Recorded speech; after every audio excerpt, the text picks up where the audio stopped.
You can't stop it from shining through. It's true, baby, let the light shine through. If you believe it's true, baby, won't you let the light shine through for you, for you, for you, for you, for you, for you, for you, won't you let the light shine through?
Eyes in the sky, gazing far into the night. I raise my hand to the fire, but it's no use, 'cause you can't stop it from shining through. It's true, baby, let the light shine through. If you believe it's true, baby, won't you let the light shine through for you, for you, for you, for you, for you, for you, for you, for you.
Davis! Oh my God! Davis is going running all the way back! Auburn's going to win the football game! Fires to the end zone. Touchdown! Alabama wins! Auburn wins the BCS National Championship. Glad to be back. Glad to be back. Hashtag the return. Back by popular demand. I'll be honest, you guys are the only sports talk show I listen to now. Then you're going for the over there, unless you expect definitely going a the shutout. over. Come on. Defense in non-power 5. Guys, are you ready? Where Birmingham goes to talk football. This is Under Review.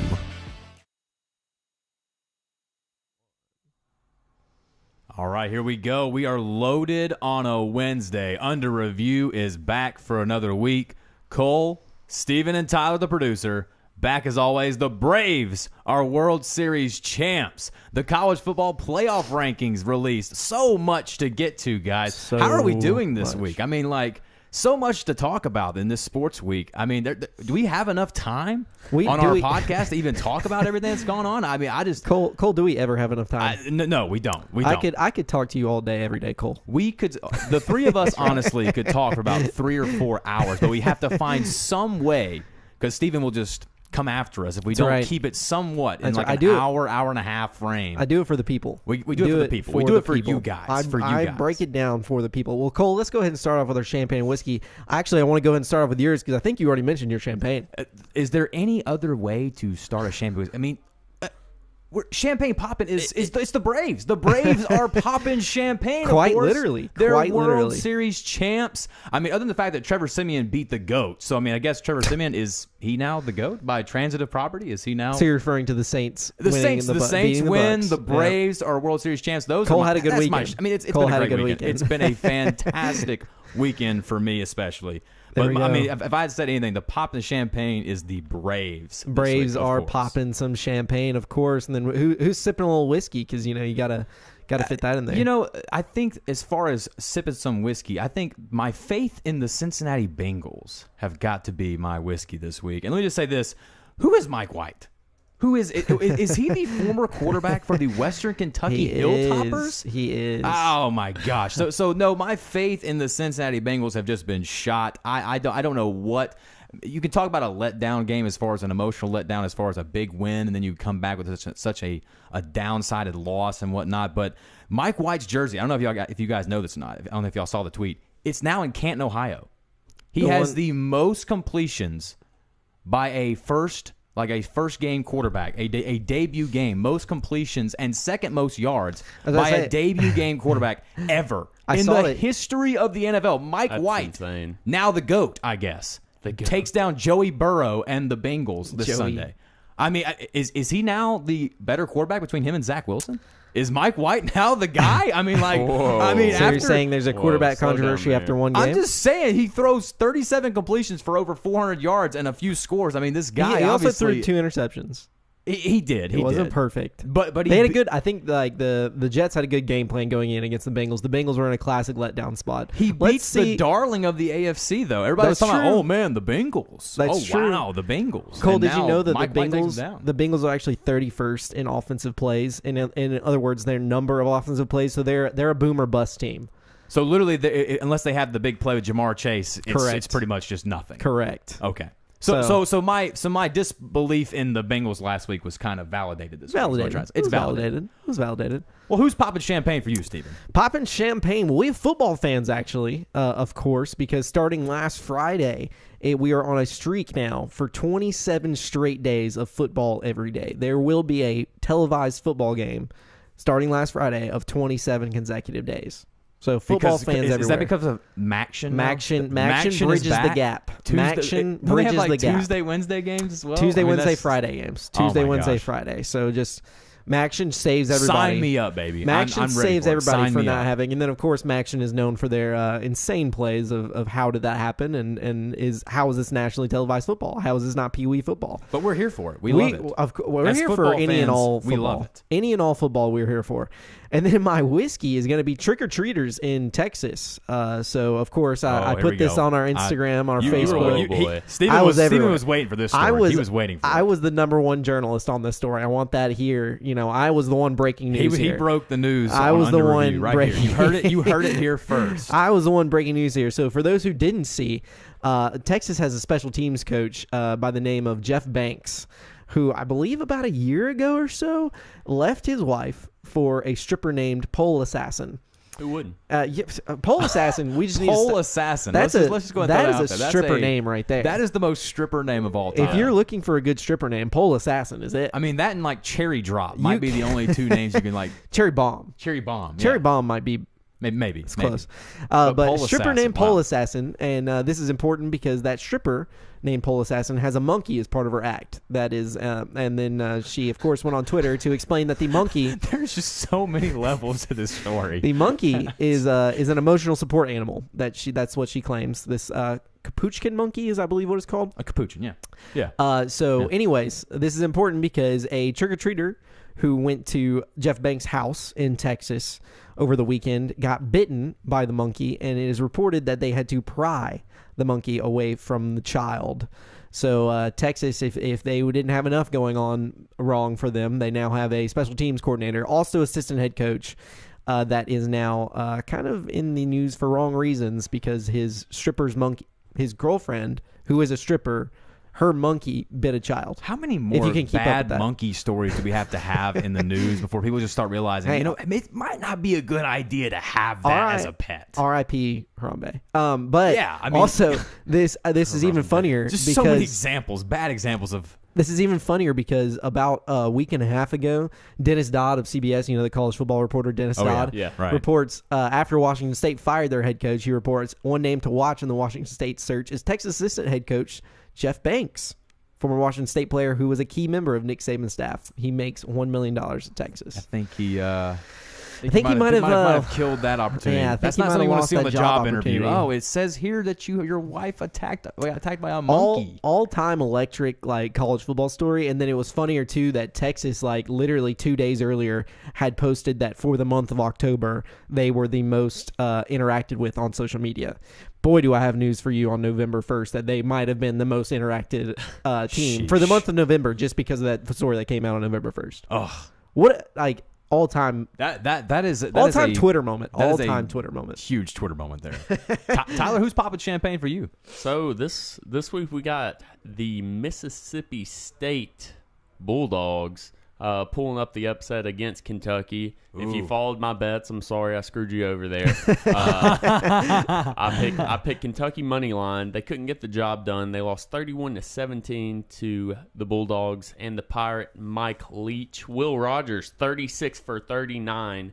Oh, that's my 344 boy. yards and one touchdown. Will Rogers. 86.9 QBR on the day. Steven doesn't like Will Rogers though. He doesn't. But you know what? Mississippi State's kind of proven that they can hang with the competition in the West and the East. Got a good in the playoff SEC. ranking too. 17th I agree. Yeah, in the 17th. There. playoff You know, ranking. Wow, honestly, the committee loves the Bulldogs. They- Mike Leach, what's not to love? Exactly. They dropped some games they shouldn't have dropped. But now, Tyler, now your record for bets is still good this year, though. It is. I mean, even with the loss this week, It You is. still have a pretty good record. Doghouse doesn't. We'll talk about that later. Doghouse not looking too good this year. So my transitioning to the NFL, my whiskey for this past weekend is the Thursday night game last week, Green Bay versus Arizona. Arizona could not get the job done. So Nope. my whiskey for the I think week. AJ Green especially is I was probably gonna say, sipping some whiskey. AJ Green, Was he- who is the question he's- is, was he run blocking? Oh, he was 100% Was he 100% run blocking? He didn't or know did the he just play. Not, He did not know the play. Couldn't have. Could There's not no have. way. There's no way. Well, How do you That do game that? that was in Arizona too. was in wasn't Arizona, It yeah. was in Yeah, so it's Arizona. not like crowd noise was a No. super factor. No No, factor. I know. He But just definitely just thought it was a run play. we'll touch on it later, but Arizona had a perfect opportunity to cement their number one status in the NFL and remain undefeated, but they couldn't get the job done. Kyler Murray, 274 yards and 2 interceptions. Cole, you just mentioned the A.J. Green drop that kind of changed the game completely. because that was their chance to go up. So Yeah. my whiskey gosh. for the weekend. Yeah, no, that's Arizona. Chance to that was stay a undefeated huge- for Arizona, and they huge can't play. grasp on it. And maybe a little sipping whiskey this week for Green Bay fans as Aaron Rodgers announces. Well, not actually, he doesn't announce. It's announced that Aaron Rodgers has COVID and will actually miss the Chiefs game. So that's big news for Green Bay. They're without their starting captain, their quarterback this week for the Chiefs game. So They're John Wick. big news for that. And then big news for the college football playoff rankings. They were released last night. The committee has Georgia, Alabama, Michigan State, and Oregon as their top 4 teams. Ohio State and Cincinnati are on the outside looking in. So, Steven, I have to ask you, did the committee get the rankings, this initial? I mean, this is the first one. So, I mean, obviously there's going to be several afterwards to follow. But did they get it correct?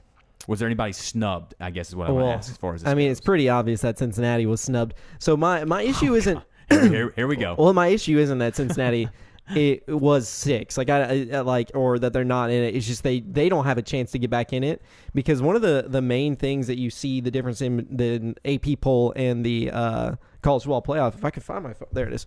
I have a picture actually. There is like 6 teams left out, or 5 teams actually. That are non-Power 5. So it's clearly a Power 5 ranking, with Cincinnati being the lone non-Power 5. But in the AP poll, you have UTSA, Houston, Coastal Carolina, SMU, and Louisiana all ranked. None of those ranked in the college football playoff. So it's clear that Cincinnati does not have a chance. I will ask you this, though. Is Cincinnati the only group of 5 team that does not have a loss? UTSA doesn't have a loss. That's right. I forgot. Yeah. They're the lone undefeated Conference USA team. That's right. And then they have Wake Forest, number 9, also undefeated. They have Oklahoma, number 8, also undefeated. So they clearly are stating here that a loss doesn't matter. It matters on your wins, your quality wins. Exactly. So they are I was just clearly about to say stating that. This is but they my real issue is that they didn't I would have been okay if they put Cincinnati at 4 and just say hey, if Ohio State wins the Big Ten, Cincinnati bumps down, right? Or whatever else happens. The fact that they put them at 6 and they don't rank SMU or Houston, who Cincinnati is likely to play, or they do play SMU, they're likely to play Houston in the AAC championship game. That gives them 0 possibility of getting in. It would have to be Michigan State would have to lose twice. Ohio State would have to get beat again. I don't Oregon think would Michigan have to necessarily lose. lose twice. I think it depends on who is the team that beats Michigan State. That's fair, but it would have to be a nightmare scenario for the Big Ten. An absolute nightmare scenario. I think that's a scenario that could possibly play out. I we don't talked see, about it, Steven. I don't That see is a Michigan, scenario but that I don't could see really Michigan play beating out, Ohio for sure. State. I don't see anybody beating Ohio State the rest of the way. And then so they're going to get in. Well, and if that's the case, then Ohio State deserves to get in, because that would mean they would have wins over Michigan State, and then you possibly beat another right. But so Michigan again, State's maybe in out, the but then Big Ten championship? Oregon's not going to lose again, and they're not going to put Ohio State in. Okay. If Oregon does not lose again, they're not going to put Ohio State in and not put Oregon in. Oh no! If everything goes to And if chalk, Alabama beats Georgia, this would be the scenario that Cincinnati would hate. Alabama would have to beat Georgia, which would put both of them in. Ohio State would beat Michigan State, and Ohio State would win the Big Ten, put them in. Oregon would not lose. Then there's your top 4. If everything goes to chalk, but then what do you do for Oklahoma if they go undefeated the rest of the way? And Wake Forest. Now, again, this is the thing. Now, you knew that eventually you'd have a year like this. The playoff committee has been very lucky. They haven't had a year where they've had to really distinguish that much, because everything's kind of played out to chalk. There's just been 4 teams that have just been significantly better than everybody else. This is a lone year where this is very chaotic. This is a very murky playoff field, and you're having to kind of search and find that criteria that the committee values over one or the other. I think you're right. They have established the criteria is, hey, we want quality wins. It's not just about that 0 in the loss column. It's more so about who have you beaten, who have you put out there and played against. And right now, they just think, especially, and you got to look at the games as a totality here. The last 2 weeks, Cincinnati against 2 one-win teams. I mean, Steven, it was a 1-possession game in the fourth quarter. Yeah, both games. I mean, they say style points don't matter. Style points 100% matter for the college football Wake playoff. Forest gave up 56 points to Army. I mean, it was a 70-56 game. But Wake Forest scored 70. What does it matter? A W's a W. If you're if you're going to say a non-power or a Power 5 team, so let's go Wake Forest and Oklahoma, both undefeated, you're going to say they're not going to go in over Ohio State or Michigan State with 1 loss. Let's say either one of those happens.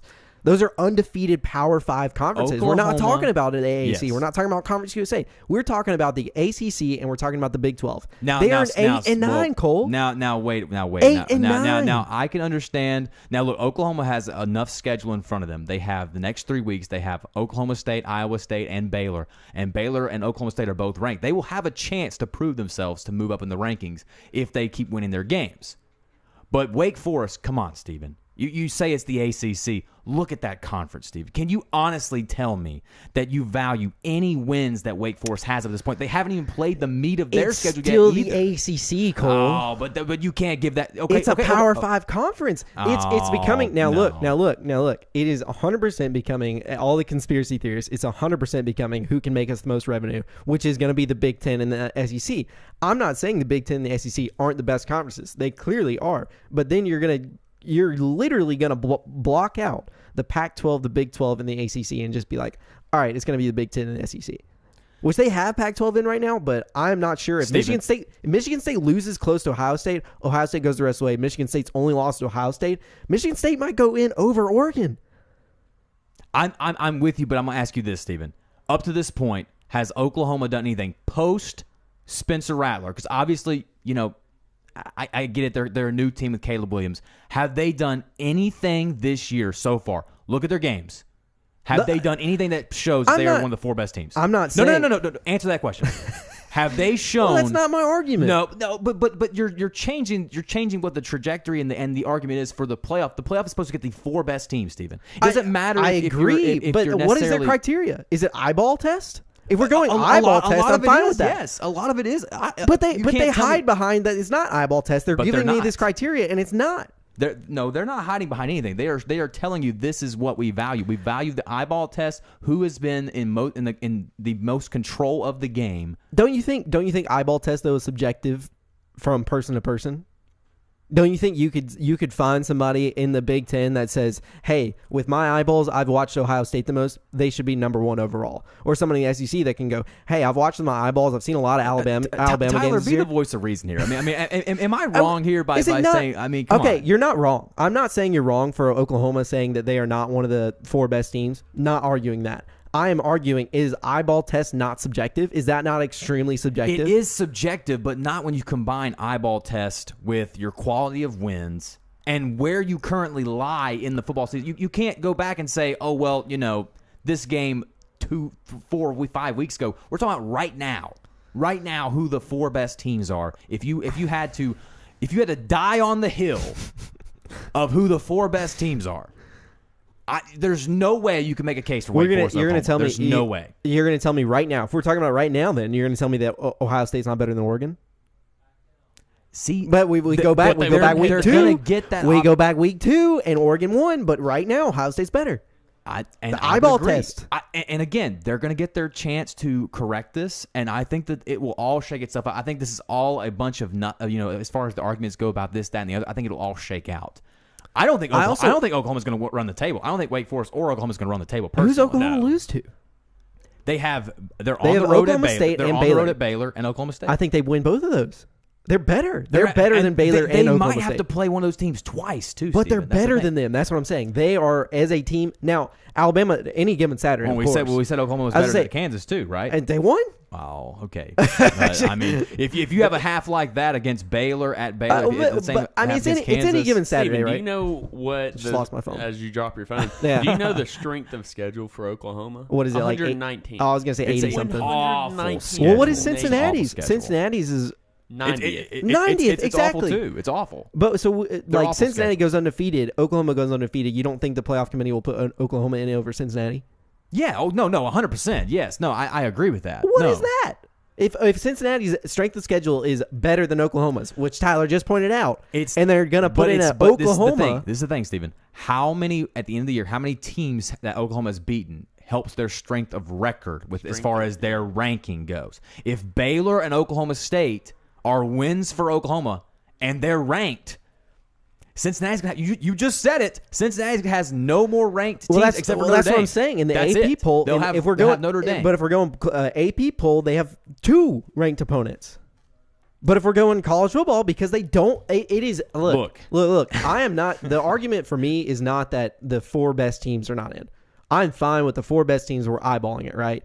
It is a complete and utter slap in the face to non-Power 5 teams. You are giving them, who a non-Power 5 team said, okay, you want us to schedule Power 5 opponents in our other non-conference schedule, we'll do that. We'll schedule 2. Indiana, of course, had a bad year, but last year they had an all-time year, right? So they go in thinking that's going to be a win, and they have Notre Dame on the schedule. They do what you ask, and then you completely slap them in the face and say, oh, sorry, still doesn't matter to me. And you know those 2 other teams that you would have that would boost your record that could possibly get you in? Yeah, we're going to leave them not ranked so we don't have to worry about this later in the season. They completely set themselves up to say, we're not going to have to worry about this anymore. Cincinnati's just not in. I would agree with you on the statement, but I will say this. The committee is giving Cincinnati the opportunity, though, for if more – because, I mean, like you said, Ohio State, Michigan State, one of those teams is going to have to lose again. So Cincinnati is going to be able to move up another spot. And there is a chance that Georgia beats Alabama and moves that out of the way. But if Michigan State loses a close game to Ohio State and then Michigan State wins the rest of their games, you don't think Michigan State will be 5 and Cincinnati will still be 6? The way they're setting it up? If Michigan State, now I'm saying a close game to Ohio State, they can't get blown out. They lose a close game to Ohio State. They win out the rest of the way. Obviously, they still can't win the Big Ten West, so they can't go to the Big Ten Championship, but they still win out the rest of the way. You don't think they say, we have Michigan State at 3. They lost a very close one to the number 5 ranked team, which we've already established. Losses don't matter. It's about quality wins. Michigan State has a win at Michigan, or they have a win at home against Michigan. You're not going to say, and they have a win against Penn State. No. You think Cincinnati jumps Michigan State? And this is the reason why I don't value a win over Penn State anymore. Okay, but they have a win at Michigan, number 7. That's fine. Against That's Michigan. fine. If Michigan State were to lose a close game to Ohio State, no, I still don't think they get in the playoff. No. No. I'm not saying Michigan State in the playoff. I'm just saying you don't Cincinnati? think. I think they'd still be over Cincinnati. I'm just saying. Well, I think it'd be close. The way the precedents they've set is that losses don't matter. Close losses don't matter. Yeah, I think quality wins matter. Way, yeah, I think. But that's so Cincinnati has 0 chance. Is what I'm saying. It would have to be an absolute nightmare situation. Georgia would have to beat Alabama, so you have to eliminate Alabama there. It is not. They have to get 2 losses. It's for not everybody. a nightmare situation, though. If you think about it, yeah, Georgia has to beat Alabama, of course. Georgia has to beat Alabama. That is implying that Alabama doesn't go through beating an Auburn team that's now ranked 12th at Auburn. I'm just saying I'm saying it would be a nightmare scenario for the 5 teams in front of Cincinnati. They would have to have nightmare scenarios for Cincinnati to get in. I wouldn't necessarily say nightmarish, but it's just they would have to lose multiple games. Just have to lose, yeah, multiple games. But the 5 best teams. Ohio State doesn't have to lose multiple games; they have to lose one more. Okay, but I'm saying Alabama will have to lose one, Ohio State will have to lose one, Michigan State will have to lose one. If you're Oregon Cincinnati will have to lose right now, you have to have at least 4 losses for those teams. If you're Cincinnati, you're a huge Michigan State fan because you want Michigan State to go ahead and take care of Ohio State. That knocks them out. Yeah, and you are a huge Georgia fan because if Georgia beats Alabama, everything takes care of the chalk. Yeah. It's over. And then at that point, if you have Alabama you still have Oklahoma and Wake Forest who might go undefeated. No, but you don't think they jump Cincinnati? Oklahoma can get, if you have Alabama and you have Ohio State taken care of, and then of course you have the Oregon situation to deal with if Oregon does somehow run the table. Michigan beats Ohio State. Okay, let's just. I've got a lot of scenarios for where time Cincinnati purposes. We're running out of time on this topic. let's just do it this way. Let's just say there's one spot left in the top 4. And you can take Oklahoma, Cincinnati, or Wake Forest. Who are you taking? I mean, who am I taking, or who's the committee taking? What? That matters. It's subjective. That's what I'm saying. That's the eyeball test. It's subjective. No. The committee's taking Oklahoma. I'm taking Cincinnati. Cincinnati has a better defense. And they have Desmond Ridder, who's more proven than Caleb Williams. I'm taking Cincinnati. They beat Notre Dame. Who's Oklahoma beat? Well, I mean, depending on how the rest of the schedule Notre Dame is better than Baylor and Oklahoma State. Notre Dame's better. And they beat them at Notre Dame. Okay. I would agree with you, Stephen, but I'm talking about the totality of all the wins. So everybody's argument, we'll move on after this. Everybody's argument is that Cincinnati, or a non-Power 5 school like Cincinnati, could not handle the grind, the week-to-week grind of playing in a Power 5 and I don't think they schedule. And I'm not saying this, we won't ever find out because they're until next, or what is that, 2023 that they moved to the Big 12? Yes. 2023? Yes. We won't find out until then. But like they did what you asked is what I'm saying. They did what the playoff committee Okay, you know was what? saying, and they still slapped them. Just for your pride, I'm going to go ahead and say I agree with you. Cincinnati. Forget Oklahoma. I'm rolling back with Cincinnati. Thank you, Cole. Bearcats by 90. There we go. We can move on now. Cole agreed with me, so we can move on. That's all I wanted. Well, Bama and UAB were off this week, so not much to cover there. They won their bye week. I'm assuming, right? UAB did win the bye week, right? They did. No injuries. That means you won. No injuries. That means you beat right? the bye week, They're good. right? So UAB moves on. They'll play La Tech this week at home. Alabama will host LSU. We'll talk about those games here in a short bit, but we'll kind of review about Auburn, the one team in the state that did play. They beat Ole Miss, and boy, that was another weird game. Auburn finds a way to win this game where they scored 28 points in the first half. And you put in the rundown, you said, is Bo Nix improving? I don't really know.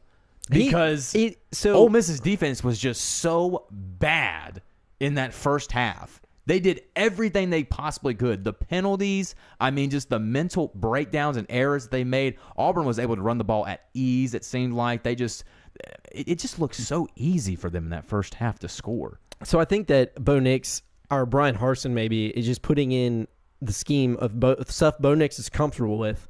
And I think that Auburn's offense, or maybe it's just their offense coordinator. Who's their offense coordinator? Do you know off the top of your head? Oh wow! I want to say Rhett Lashley, but I know that's not right. No, I could have told you if you hadn't asked me. Sorry, wow. You're usually good at that. On the spot. You're usually good at you that. put me on the spot, and I'm getting the cold shoulder. But anyways, Auburn is finally doing things that Bo Nix is comfortable with, and they're finally putting him in situations where he doesn't have to do things that he's not comfortable with. And I think that's one reason why it's making him look like he's excelling so much. Mike Bobo. I knew that. I did know that. I knew that too. I don't know why I couldn't. And then Auburn's run game, of course. When they get their run game going, it's very hard to stop them. When Tank Bigsby's averaging over 4.5 yards a carry, it's really easy for Bo Nix. It makes life easy for him. And Ole Miss defense isn't anything good, but Ole Miss is also looking, they were looking good. The only loss was Alabama for this game. And we said going into this slate that Auburn had, they had Arkansas, Ole Miss, and then Texas A&M. I projected them to win one. I think you said maybe one. They might lose all three, and this would be a nightmare scenario for Brian Harsin. Two of the three. Now they've taken 2 of the 3, and they've got Texas A&M next weekend. Got a good chance to win 3 of the 3. I like Auburn in that game. I don't like Zach Calzada's had one good game, and granted, it was an amazing game against a great Alabama team, but he's not been trustworthy other than that. No, he's been very inconsistent. And Texas A&M's got a good defense, but Auburn has a really good defense, They do. So they have a bend but don't break. Yeah, so and Auburn, it doesn't break often. Auburn, I also put this in the rundown, Cole, and I want your opinion. Can Brian Harsin win Coach of the Year for the SEC? Absolutely, 100%. You got on the Sam Pittman train early. You were a big Sam Pittman guy. I was on the hype train. Well, you were on the hype train for him for Coach of the Year. Too. But no, Brian Harsin, definitely in his first year, I think there is no guy in the SEC more deserving of what he has done. Going on the road at Penn State, keeping it close, the wins he's gotten these last few weeks, Brian Harsin is definitely your SEC Coach of the Year.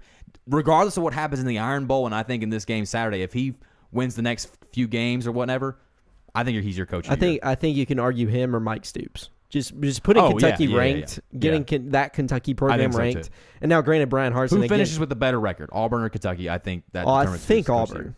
I think Auburn. Kentucky's kind of falling a little bit. I think they're kind of unraveling here at the end. So I think Auburn will ultimately have the better record, and I think that'll send Brian Harsin with it, especially with it being his first year. This is Mike Stoops obviously has been been in Kentucky for a few years. Yeah, now. but what he's been able to do with that Kentucky program, building it, of course. No. But has he won Coach of the Year before in the SEC? I don't think so. I don't think so either. I think you almost give it to him just as a reward for his service, maybe a year over year for kind of putting up with a school that's known as more for basketball than as football. Yeah, I think Brian Harsin's. I agree though. I think Brian Harsin, the way he's been able to coach up Auburn and been able to move that offense to actually look like it knows what it's doing at all, that's kind of an amazing turnaround. Tyler, this had to have hurt Matt Corral's Heisman odds. Well, he got hurt. No, he did, but he came back in the game. But I'm saying these last couple of weeks, that had to have hurt his Heisman odds, right? I think so. He's out of the top 2 at this point. I believe the last updated. time I saw, I think it was like plus 400. Bryce Young obviously leading at plus 175. C.J. Stroud might be number 2 right now. C.J. Stroud is number 2 in the last. This is a great segue because my next question, the next game we have is Michigan falling to Michigan State. That's the next game Talking we want to Kenneth talk Walker about. and Heisman yeah, odds? Yeah, Kenneth yeah, Walker. yeah. How is he not leading the Heisman? I mean, he had 5 touchdowns. I think what it was 140 rush yards. I think it's honestly, Steven, the reason why you don't see Kenneth Walker leading the odds is because the games Michigan State had before this Michigan game, they weren't really TV worthy. That's true. They weren't on big marquee games. Well, Michigan State for being ranked number Yeah. 3 and everything like that, they've had some games where they've won like 15-10 a couple of games. Yeah. It's like they have ugly games. They're not pretty. But They Kenneth don't look- Walker's been putting up numbers. Kenneth Walker is What's he got, over 1,000 yards rushing through he's a 8 He's games? a Wake Forest transfer, and like if you look on ESPN's had this all because the transfer portal is such a thing now. They've had all these rankings of the best transfers. Kenneth Walker is almost always number 1 in those best transfers and everything like that. Well, you see he's been why. out of this world. Yeah. I mean, he won Michigan State that game against Michigan. 197 yards on the ground, 197, 140. 140. It's 197 yards. I mean, he looked unstoppable. And Michigan, we went in this game. We talked about it last week. I said Michigan's defense is their strength. I feel like they can stop the run. Michigan State wants to run. Boy, was I wrong. They could not. Boy, was but I you know, wrong. I almost have. We're going to talk about Jim Harbaugh here in just a minute, but going back to what Michigan, the question marks as far as the offense goes. The Michigan quarterback, I think his name's McNamara or I can't remember. I can't pronounce his name. I'm not even going to try to. I don't even know what his last name, how you pronounce it. Gus Johnson did a great job on Saturday pronouncing it. Gus Johnson. But what a guy. They actually moved the ball pretty well and were able to attack that Michigan State. McNamara. That's it. Yeah. No, they played actually pretty well in this game, and they were in control. They had a 16-point lead with about They did. It was just in the fourth quarter. in the fourth quarter, Yeah. and just fell apart. Michigan. I feel a little bit better about that Ohio State game now, watching that Michigan State game, than I did beforehand. I guess I feel a little bit better. They just look like a team that can actually move the football. Michigan, for what it's worth with Jim Harbaugh, has had a tough time finding a quarterback to kind of maneuver this offense the last few seasons for him. So for him to have a guy like McNamara that can maybe actually, put some points on the board. Well, I think part of the problem to complement that defense. Right. I think part of the problem is obviously Michigan, their defense, their strength was their weakness in this game. They allowed 37 points, and Kenneth Walker, like we just talked about, to go absolutely off because Michigan State could not pass the ball. No. Peyton Thorne, their quarterback, was 19 for 30, 196 yards. It's a good thing they had Kenneth Walker. Exactly. They had to rely on the passing game. McNamara, this is a crazy Michigan quarterback stat because you never see them pass well, like you just mentioned.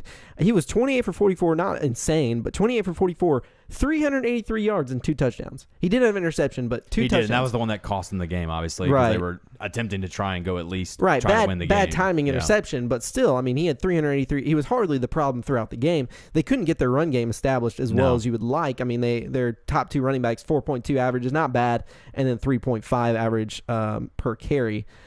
But yeah, I mean, like Jim Harbaugh just refuses to win a big game. He just says, like, I'm going to build my team up.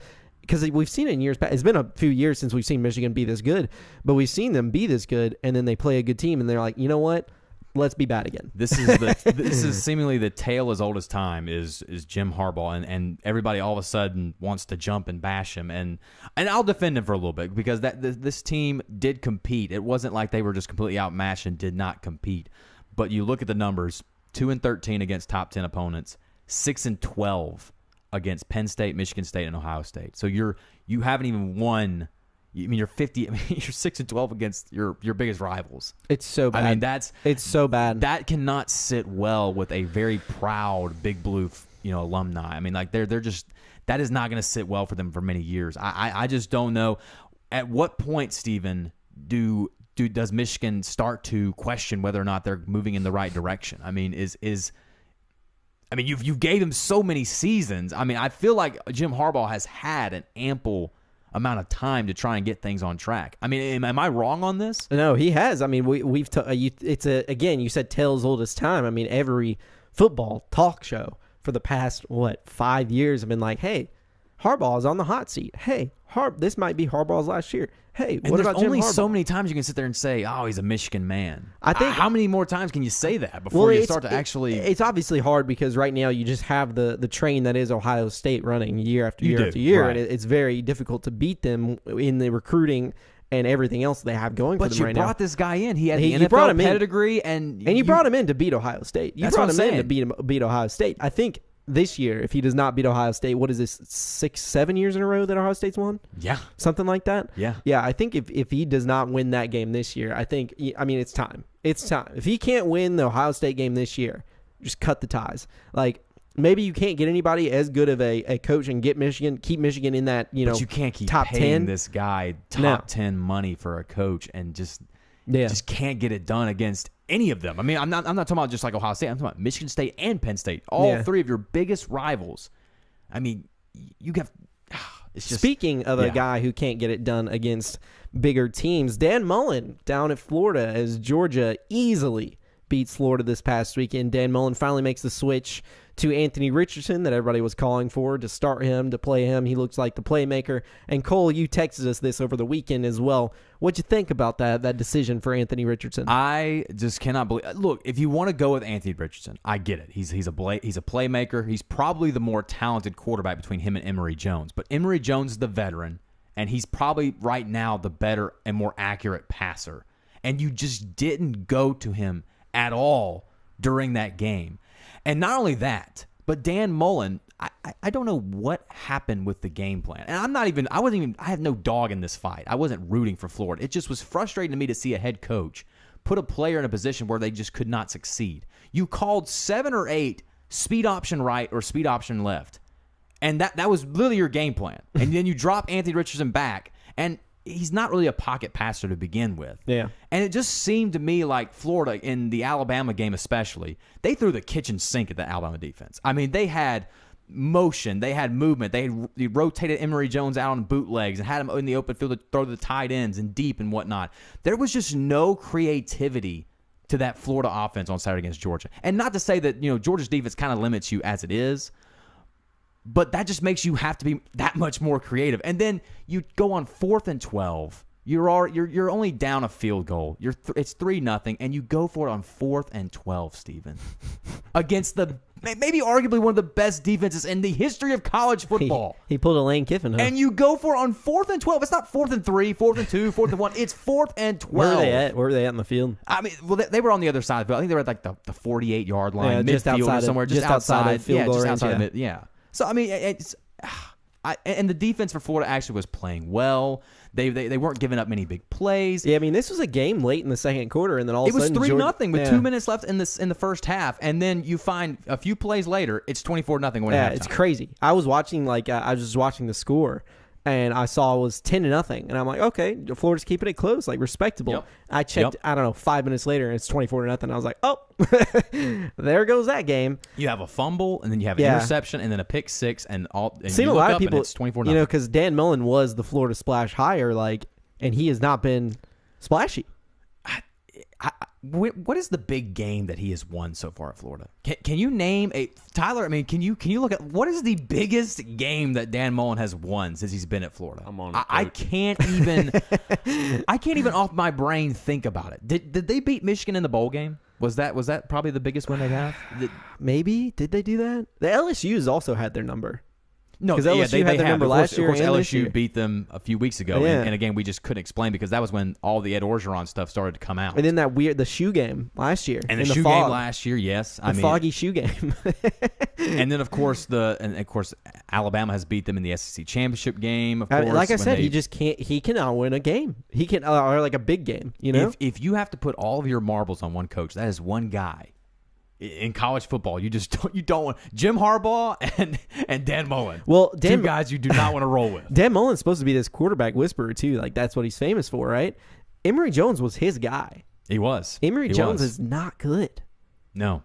I mean, it's easy to look good too if you're Florida, or especially Florida. Didn't Anthony Richardson just come out with his this big marketing campaign for himself called AR-15? Didn't he just release something like that? He had like a tent outside the stadium in Jacksonville, and it was selling like AR-15 merchandise and stuff like that. He's marketing himself like he was really good, and then he goes out and performs like that against Georgia. I was like, oh, that's wow. tough. That is a bad beat right there. What'd you get, Tyler? What'd you find?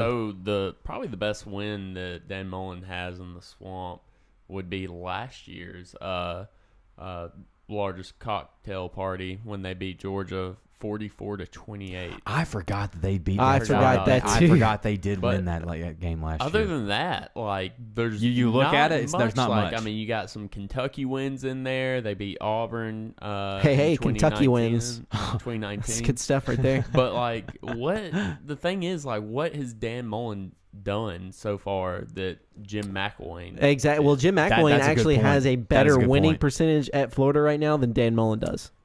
It's I mean, at it's least shocking. Jim McElwain it's had shocking. 2 SEC East titles. Yes. You know? Yeah, it's been a rough go, and granted, Georgia wasn't Georgia when Right? Jim Yeah, McElwain you was have there. a juggernaut that Yeah. Kirby Smart has built but in Georgia. but yeah, no, still, Dan Mullen just cannot. it's not like Florida's not getting the dudes, guys. And I mean, Yeah. come on. Take away Kyle Trask because that's who Jim McElwain recruited. Yeah. And it just fell Yeah. in the hands of Dan Mullen. Yeah, no, his That quarterback. is a great his, point. His That is a quarterback, great point, His Tyler. quarterback whisperness is just non-existent. I mean, since Dak Prescott, and then of course he had Tim Tebow when he was the offensive coordinator at Florida. yeah, I mean, he had can Kyle you Trask, really, but that's not his guy. who has really been his guy. The only guy you can really say is Dak Prescott. Yeah. Mississippi State. That's it. I mean, Tim Tebow. Well, but was that really Tim Tebow? Was that Dan His Mullen? or Or was that Urban. Urban Meyer? That's probably Urban Meyer. I think that was probably Urban. I mean, Yeah. Urban did bring him back into Jacksonville to try and give him a tryout with the Jaguars. true. So I'm That's very pretty true. sure that it's Urban and Tebow. That's probably tight. Georgia, I will say So- Georgia, like you pointed out, their defense, Florida's defense is playing pretty good. Georgia actually looked mortal there for Well, can we also just talk about over a quarter. how pedestrian Stetson Bennett was on Yeah, Saturday? and you know Wow. it's very interesting because Kirby actually went with Stetson over JT Daniels, who's now healthy. I saw you put that in there. yeah, that was because, interesting. he said- was he healthy and ready to go? Yeah, Saturday? he was. Really? Kirby said he picked Stetson for 2 reasons. One, consistency. He felt that the team Right. had been playing Yeah. well, the offense had been playing well. Kind of a little continuity. There's no reason, kind of a little rhythm. They you had know, with if it ain't yeah. if it ain't broke, don't fix it. It kind wasn't of there thing. on Saturday. That's exactly. For sure. If it ain't broke, don't fix Right. it. And then he also said Stetson adds mobility. Not that JT Daniels is just stiff and can't move. It's just that Stetson can move better. Basically, is what he said. So something to look out for. I'm just curious as to what. You know, we see Georgia's offense struggling for the first time Yeah. in this game. I'm Right. curious when Georgia plays Alabama because that's going to be their next tough opponent. And guys, I If think they we get got there. our favorite caller, Logan from Trussville. Ooh. Ooh, we Logan. always love we'll put Logan him on on the the line. phone. Put him on. Logan, what's up? Logan, what's going on, guys? man? How's We're it going? talking college football right now. What's up? Well, I'm sitting on top of the world right now on Dansby Swanson's hair. Oh, Floating yes. like a cloud, man. Beautiful. Beautiful. It was amazing. No, I wanted to. I didn't know which. You say you guys are talking college football? College Yes, football sir. right now. Yes, sir. College football. I'm actually on the way home and just tuning in. I wanted to hear what you guys thought about the rankings. Were you surprised? Were you not? Oh man, boy, oh boy! You need to go back and listen Man, you go whenever back you and get the listen, Logan. chance. We had a heated conversation. There was like a about that. 30-minute Yeah. conversation about it. I'm just out of the game. I'm so sorry. It's okay, Logan. We appreciate the call. I will say that I did go on a 30-minute rant about Cincinnati getting slapped in the face. Logan, what did you think about the rankings? Did you think they were correct?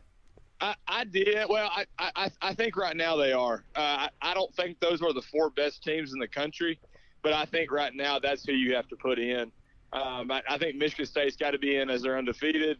I think Oregon, with their Ohio State win, obviously has got to be in with being 1 loss. I think Bama, I think they got to be 2. Even though that Texas A&M to me, it's not a bad loss, but it's not a good It's loss. not the best you know what one. I'm saying? No, Right. yeah, definitely. Not the best. But to me, and I was talking to a guy at work about this today. To me, Georgia's to me seems strides better than the other top 3. I Definitely. could be wrong, Yeah. but I just think right now Georgia's strides better. But I do think that game in Atlanta in early December, I think it could go. I think you get a late team, Alabama, that's got some games under their belt. I mean, they've played 12 games. I'd be interested. I think Bama could beat them. Hey, that is definitely a possibility and something to watch for. And of course, that is something that I think the outside looking in is hoping for, is that Georgia could possibly put away that Alabama team. And Logan, before we let you go, if everything ran to chalk, if you had to pick between the 3 teams, 'cause I asked Steven this: Oklahoma, Cincinnati, Wake Forest, one team gets in, which one do you think would make it? Yeah. I'll be honest with you. I want to say Cincinnati. Hey. Because- I think that's the popular pick. I think everybody wants to see that. because of the Notre Dame win. Okay. I think without the Notre Dame win, even if they're undefeated, I think Cincy's not even close. But Oklahoma, to me, they just play some bad games. They have. And I know it was early, and I know they had a quarterback controversy. But to me, even I think it was last week, 2 weeks ago, that they struggled against Kansas for a little bit. They did. They did. definitely They did. actually trailed at halftime. Yeah. Yeah. So I mean, to me, Oklahoma to me is very unimpressive. Yeah. And let me ask you guys this, and then I'll hang up. Where does Michigan State win out? Thank you for the call, Logan. Yeah, thanks for the call, No Logan. I'd see Ohio State winning that game. Ohio State's better. We talked to eyeball test when we went over playoff committee stuff. I mean, the eyeball test, Ohio State's better. Their defense is improving. It's still not great, but then you see C.J. Stroud in that Minnesota game, and then that Oregon. Well, he wasn't the problem in the Oregon game, but you see him early. And you're like, ooh, can he really be the guy for this really talented Ohio State receiving core? And I mean, he's much improved. Like Tyler just said, what is he, number 2 in the Heisman race right now? C.J. Stroud's playing really good right now. So Very I mean, good CJ football Stroud right now at plus 450 odds on most what books. is Kenneth Walker right now? Kenneth Walker, him and CJ Stroud are kind of right next to each other. It kind of varies, but you could probably put an average of plus 400, plus 450 for Kenneth Walker. Wow. So they're really close. Yeah. Interesting. Well, talk about the other side for the Big Ten, because there is an other side to it. It's not necessarily the best side. We won't spend too much time because there's not much to talk about. But Wisconsin crushed Iowa. I think that eliminates the Iowa talk for good, right? Yes. I mean, pretty much. The Big Ten. We that talked side about- of the division is just It's a mess. garbage. But that is a mess. Minnesota's the leading team in that division now. I thought does Wisconsin? Yeah, Wisconsin and Minnesota play last game of the year, right? That's I the think rival so, game? yeah. I think that's the Paul Bunyan. That's Zach's the Paul game. Bunyan. Yeah, the Paul Bunyan Well, trophy. Yeah. no. The Michigan State is the Paul Bunyan Trophy. Oh, the Wisconsin that's right. Minnesota is the Paul Bunyan's Axe Trophy. That's because it. they just like That's to use so every weird. part of Paul Why- Bunyan why in the would they Big do Ten. that? I Why would don't they do know. that? That's just so I don't confusing. know. But yeah, no. You only know that because of NCAA college football, the video game, don't you? No, I actually knew it because I heard people talking about the Michigan State Okay. game being the I Paul was about to Bunyan say. Trophy, and then somebody was like, "Wait, isn't that Wisconsin Minnesota?" And that Wisconsin. So I did not know that until Right. literally, I don't know, was that Absolute last mess. week? The Big Ten 2 West weeks ago. is just a mess. Yeah, Wisconsin. We talked about it last week. Wisconsin wins this game. They have a chance. They still can win the Big Didn't Ten you guys West. pick Wisconsin? I picked Iowa. I know that. I took the L on this one. I thought I took Iowa. Maybe Tyler took Wisconsin. Maybe I don't remember. I don't know. I don't remember at all. Somebody actually. took Wisconsin. But don't Iowa and Wisconsin like year over year? Don't they feel like the same team? They just disappoint you every year. Well, that. Yeah. But also, they like to run the ball. They have big offensive linemen. Like And you their think quarterbacks Wisconsin are just a head case. Yes, you think Yes. Wisconsin, Iowa. You think fullbacks, tight ends, offensive linemen, and running game. Right. That is, and good defenses. That's what I think of Wisconsin and Iowa. For most of the season, Graham Mertz has been a nightmare at he quarterback. played good though. But against Iowa, he just tore it up. Well, yeah, I'm looking at his stats. I think the eye test looked like Compared to what he tore it did up. in the first half of the season, I mean, this so is the eye great. test. The eye test says that he tore it up, right? Yes. The stats don't. He was 11 for 22 for 104 yards and a touchdown, passing, and then Improvement. 2 rushing touchdowns. Turnovers? No. No. Yeah, no. As long I as don't there's think no he had a turnovers, fumble. the Wisconsin fans are happy about it because that was the no big problem turnovers. with Graham Mertz. No was turnovers, and then he also had 2 touchdowns rushing on a total of 2 yards. There you go. Balling. Graham Mertz, man. Hey, So a yard every yard he ran, he hey, scored I'm on a the touchdown. merch train now. There we go, baby. So let's move on to Mississippi State, the other MSU. Tyler already kind of talked about it. Cruising against Kentucky. What, is just Kentucky just going to keep sliding? Is this because we talked about this earlier too? Stoops being the maybe coach of the year, and then now Kentucky's sliding pretty quickly. Mississippi State seems to be on the rise. That you see them pretty high ranking in the college football playoff committee. I mean, what's going on here? The problem is the turnover margin for Kentucky has just gotten bigger and bigger every game. And I talked about it a few weeks ago how they just cannot stop turning the ball over. I mean, Will Levis has 3 interceptions. They had 4 turnovers in total. I mean, that has just been the Achilles heel of this Kentucky team all season long. They cannot win the turnover margin. They turn the ball over at a shockingly high rate. And that's what won the game. Will Rogers had a very consistent game. He was flawless almost, and they just complete. State had 41 minutes of time of possession, and they really didn't even try and run the ball. It was just those short passes and just completing pass after pass after pass. And like I said, those turnovers just got to be too much. Will Levis and the Kentucky, they just could not overcome it. And you're right. I think Kentucky is starting to unravel right here at the beginning of the season. They have a tough game against Tennessee this week. I mean, they might could lose that game, Steve. That's what I'm saying. I mean, we go from their losses might not be done. We go from is Kentucky the best team, the second best team in the East, to quickly, Kentucky. It was a quick slide. Yeah, no, because we go to that Georgia game. Nobody expected them to win. No, nobody. no. They did cover. They covered. No, they did cover. But no one expected. No one expected that. So, and then we go to this tough loss for Mississippi State against Mississippi State for Kentucky. In the last game, we'll talk about just really quick. The ACC. We talked about the Big Ten trying to eliminate themselves. The ACC is just trying to eliminate themselves completely from everything. Yes. Pitt. We just talked about them last week. We sung their praises. We talked about Kenny Pickett. And then they decided to eliminate themselves just completely. Yeah, no. Against Miami. A bad Miami team, but apparently Miami has a good quarterback. Kenny Pickett hype for the Heisman, I think, is over at this point, right? I think it's over. I think so. Yeah. He was quickly rising, and then he's quickly falling. Miami, though, they switched quarterbacks from De'Aaron King, and they seem to be competent on offense. What's up with that? Yeah, I'm not sure what's going on with that Miami team either, but can we just – I mean, Steven, this ACC conference, because, I mean, I know you were talking about Wake Forest and how they're undefeated. I just want to point this out here. Oh, they're not good. Not good. This is their remaining schedule. At North Carolina, NC State, at Clemson, and at Boston College. Can you honestly see them running the table? Wake Forest? Yes. Read that again. Sorry, I was reading. Games. I was at reading North Tyler Van Carolina, Dyke's. NC State, at Clemson, and at Boston College. Can they run the table? No. Come on. There's no way. BC and Clemson are going to be tough games. I agree. But if I want Wake Forest to run the table. I want the nightmare scenario for the playoff committee because I want people to riot. He's and rooting for it at this point. Well, I'm rooting for it, and then I want the 12 team. So I want this. Let's just go ahead and do it. And get that 12 team over. Not that I don't want to just listen to you talk about Wake Forest so much, Stephen, but we have a very special guest on the show today. Very special guest. Ricky Dixon, former host of the Sports Show About Nothing and the Ricky Dixon podcast. Dixon Show. The NFL guru. I mean, this guy knows what Peyton Manning had for breakfast on a wintry morning in December 3 years ago. I mean, like, just craziness. He knows the leading rusher in the NFL in 1946. Absolutely. Ricky, how are you doing today, sir? Pretty good, guys. How about yourself?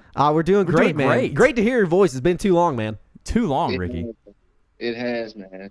Well, Ricky, we're just going to hop right into some NFL talk. We got some good questions for you. You ready for this? Yes, sir. You're our local NFL insider. So right now we're just about at the midway point for the NFL season. Just go ahead and give me your top 5 Super Bowl contenders. Doesn't have to be necessarily they're going to make it to the Super Bowl, but they have the possibility to make it to the Super Bowl. You know what's crazy about that is everybody believes the AFC is the best conference, but right now the NFC being so top heavy, I had to say the top 5 teams in the NFC, man, are my Super Bowl contenders, which is crazy. And I would say the Rams, the Packers, the Cardinals, Tampa, and of course them Cowboys. You know, it's gonna be a battle. I love the Cowboys pick. I love that. Yeah, I mean, you're exactly right. The AFC has some good teams, but the NFC seems to be the best of the best. Seem to be about the top 5 or so in the NFC. I completely agree with that. So speaking of the AFC and kind of their top contenders, kind of falling off a little bit here.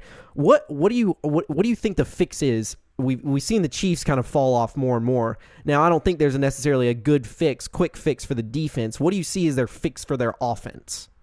You got to protect Mahomes and run the ball, man.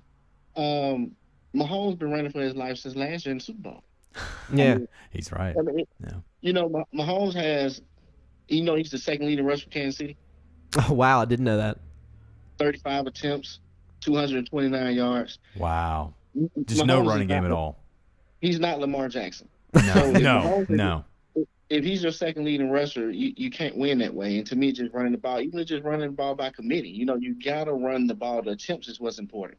Definitely. I think I agree a lot. I think it'll help a lot when they get Clyde Edwards-Helaire back, and I think that'll help. Let's go to another AFC team that looked strong at the beginning of the year that might be having some issues now. And they seem to have a sticky situation going on, especially with the trade deadline. Just passing us here. what do the Browns do with Odell Beckham Jr. right now? It seems to be a broken situation, maybe some rivalry going on between him and Baker, with OBJ's dad posting stuff on Instagram about how he's always open. What do the Browns do with that situation? They should have traded him, but the thing is, nobody want to take that $14 million. They don't want that contract. But only thing I can guess they can do now is either suspend him or release him. He don't fit with the team. I'm sorry, he just don't fit with the team. And you can say it's Baker, but to me, it's more of the coach than Baker, because the coach designing the plays. You can get him involved if it's on screens. More so, it's Kevin Stefanski's fault. More so, right? Yes. Yeah, it's much different than the Giants scheme, where they said they schemed up those slant plays to get Odell Beckham the ball and to let him perform after that. They're not scheming up very many of those plays for Odell, and it does seem that Baker does miss him when he is open. Yeah, watching that film that his dad put out, man. As I say, it's tough to watch for sure. It looks That's bad. Tough. It looks bad. Yeah, especially against the Vikings. So speaking of that trade, we didn't actually see the trade go down. Well, do you feel like in the NFL trades are less likely to happen than in other sports? And if so, why do you think that is? Because in the NFL, usually one player don't change a team like you would have in major leagues or in the NBA. It's a complete team game in the NFL. So you can add, for instance, if Baltimore would have they would have never traded Odell to Baltimore. But if he would have got Baltimore, went to Baltimore, do you think that he would have changed Baltimore's future for making them win the Super Bowl? I don't think so, because the running game is still so important on how they manage their team. But the NFL, the GMs don't view the players the same as the NBA or the major leagues also. Right. So it's a combination of things, So just as far as how much is it worth trading for him, more so than in the fact that it's not that there's not trades to be made. It's just so the impact, is it worth making that trade now, I guess is the question for the NFL teams. Yes, in the middle of the season like it is. Right. I mean, because who would you trade it for this year that would have made a major impact on a team? I mean, you look at, like you said, with the Chiefs, you look at a lot of teams, they need a defensive lineman or an offensive lineman, but those aren't a dime a dozen, and not many teams have very many to spare, especially when you go on injuries and stuff like that. So, I mean, that's what I would go for, is you want an otherworldly left tackle or something like that. That would be a game changer, but not many teams are willing to budge when they have those. Correct. Ricky, I have to ask you, because I'm an avid Saints fan.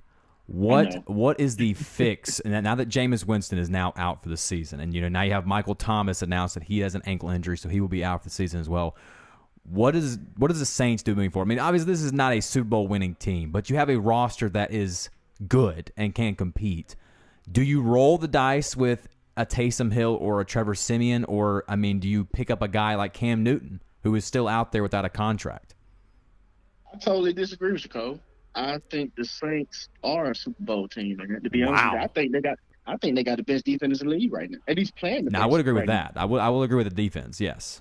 I think I don't think Cam fit that team per se, but I would have to bring him in because it's proven that Taysom Hill is not a true quarterback. So you're depending on Simeon now to run the team. I just have Cam just for insurance, probably. Right now. So is Taysom Hill getting there and looking bad? Is Simeon getting there and start looking bad? I got Cam on the bench. So now I don't know if Cam would take that offer, because Cam looking like he probably want to come and start. But we'll have some talks and see what's going on, because I just couldn't rely on Trevor Simeon. He's proven that he's just a backup. I would agree with you. I would agree with you wholeheartedly. Now, Ricky, let me ask you this, and going back to the AFC a little bit here, we saw the Patriots beat the Chargers. Now, that was really the Patriots' only win, or really only good win, but after seeing that game, do you see the Patriots as a legit threat in the AFC right now? Man, I'm going to tell you something. The Patriots can win a playoff game. I agree. I don't think it's out of the realm of possibility, for sure. Because we got Bill Belichick, who's the greatest coach of all time, and you look at the injuries that have occurred in the AFC. That's why I was like, all the top-heavy teams in the NFL, basically in the NFC. It's starting to fall off a little bit, yeah. You're right. I mean, we know the Ravens situation with the running game and they defensive players with Marcus Peterson and those guys are hurt. Then you got Buffalo. I mean, Josh Allen, he has not developed a true running game in Buffalo. It's all on Josh Allen still. The Raiders, you just see what's going on with Ruggs. That hurt the team. The Titans, Henry, that's the whole team. That is That's true. You're right. That's a great point. Wow, I didn't even think about that. That is a And then- huge portion of the AFC teams. Yeah. Exactly. Those are your division. Those are your 4 division leaders. I just named: the Ravens, the Bills, the Raiders, and Titans.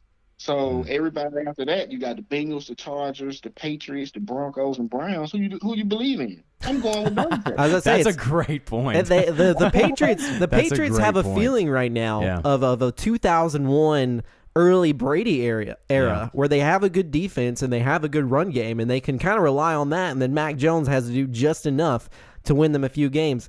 I have them. I agree completely with you, Ricky. I think they could definitely sneak in and win a playoff game. I believe they will, because I don't see. Okay, like I said, you're 4 division leaders, and then you got your 3 wild cards. You don't think the Patriots could beat the Chargers, the Bengals, the Browns, or the Broncos? For I do. sure. Yeah, you're right. So You're right. I mean, I Because can they'll host a wild card game. So yeah, they'll have it at home as well. So, and it's hard to beat Belichick. If you give him time to plot and plan, it's just going to be hard. That's true. One of the Yeah. best game planners in the world. Yes. Cole, Yes. you got anything else? Ricky, just before we get off with you, I would like to just ask you this: the college football playoff rankings. How did you feel about them? did you like them? Did you not like them? What did you think about them? I can't wait for the 12-team playoff. That is the best answer he could have gave. That is Yeah, the that's- best answer. That's true. We just went on a 30-minute rant about it, and I said that mainly I think that Cincinnati got a slap in the face, and I'm ready for the 12 team. But do you think that Cincinnati deserves to be in the top 4, though? That's what I was arguing with Cole. Is if you go eyeball test now, it's so subjective. I don't think Cincinnati's necessarily one of the 4 teams, but if you go with quality wins and they're undefeated, they're doing what the playoff committee asked them to by scheduling Power 5 in their non-conference. Yeah. And they did that. Then they still don't. I just don't see them having an opportunity because Oklahoma wins out, they're going to be over them. I think Wake Forest, if they win out, they can still be over them. So it's really just very, very almost impossible for Cincinnati to make the playoff this year. Well, my question for y'all before we get off is: do you think we'll have 2 SEC teams in the Final Four? If Alabama beats Georgia, That's it. That's I mean that's the only way. But if I had to guess, if everything trends in that direction, guys, if they played this weekend, I'm not too sure that Alabama would not be favored in that game, and I'm not too sure they might not can win that game. So yeah, if you had to ask me right now if they played this Saturday, yeah, I think that you could see 2 SEC teams in the playoff for sure. I totally agree. That's why I know Cincinnati does not belong. that's fair. That's fair. If you go eyeball test, it's completely fair to say that other teams are definitely better. Again, it's just I just don't see a scenario Right. until we get to the 12 team with this playoff committee coming out this year. I don't see a scenario where the AAC or any other non-Power 5 school gets in until we get to the 12 team. Yes. And you see UAB and the rest of these teams are leaving and jumping ship on these different conferences as well. Yeah, they're trying to get in. They're trying to get their piece of the pie for sure. Ricky, we appreciate you for joining us, man. It has been an absolute pleasure. You have got to come back on the show next week whenever you want to. You can join the show. We love having you, man. It's true, Ricky. All right, man. Anytime. All right, appreciate it, man. Thanks, Ricky. All right.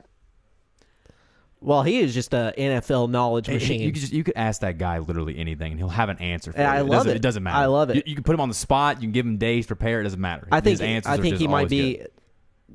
Jeff on the hot seat. Is he? Yeah, is Jeff on the hot Jeff seat? now on the hot seat for our NFL talk guy? I mean, is Ricky now like Ricky. is he the Adam Schefter for under review? Oh my gosh, he's just NFL Insight's great, man. just I love it. Well, I speaking love of it NFL, so let's much. stick with it now. Let's move really quick because he answered most of my questions already. Cole, That was good. We don't have to talk about the Falcons. or the No. Bears. We're going skip to. over though. that. We're going to. We have to talk about the Falcons. We have to talk about Tyler's Bears. We'll give you a rest. Tyler, what happened with the Bears, man? What's going on with the Bears? They actually played a good first half. against That's what the I was going to say. 49ers. They actually looked okay Great- against the Niners. Great first half game plan. Throw it in the trash. Second half, Throw it in the trash. you got to give Throw it credit away. to Shanahan. They made great adjustments though in the second half, and they ran away with it. So, but honestly, I'm liking what I'm seeing from Justin Fields. Is this If you asked me that question 2 weeks ago, if I believe in Justin Fields, You probably I would have don't said know. no. I would have said no. Is Probably. this in a situation where it's addition by subtraction because Matt Nagy wasn't there? Well, Matt Yeah. Nagy wasn't there. I love that. I mean, they kind of lit him up on offense. It Like seemed the like- offense was clicking more. I wouldn't say they lit them up, but the offense was definitely moving and grooving. It also and they seemed looked better. It also seemed like whoever, I don't know who the head coach was for the Bears that day, but it seemed like he really schemed up stuff that fits Justin Fields' style of play. More bootlegs, more letting him run. And I think Matt Nagy could take a note or two. What do you think, Tyler? No, I agree. 100%. Like, I mean, that's what you have to do in the NFL. You have to play. Tyler's looking for any kind of optimism with the Bears. I mean, you got to. I feel that, Tyler. I feel that. Okay, well, if you feel that, Steven, what happened with the Falcons against the Panthers? I watched a little bit of this game, and I just could not believe they just could not score against the Panthers. Could not move the ball. Matt Ryan had a terrible game. Turning point. Matt Ryan's hand stepped on. Turning point. It got obliterated. I don't. What happened? I saw I was watching Red Zone, and I had the Falcons game pulled up as well, but it was behind Red Zone. All of a sudden, Red Zone just cuts away to Matt Ryan's hand, and it's just gushing blood. Have you ever seen a cleat stepped on and a hand gush that much blood? Because they don't have spiked cleats anymore. It's crazy. So, I mean, it's like.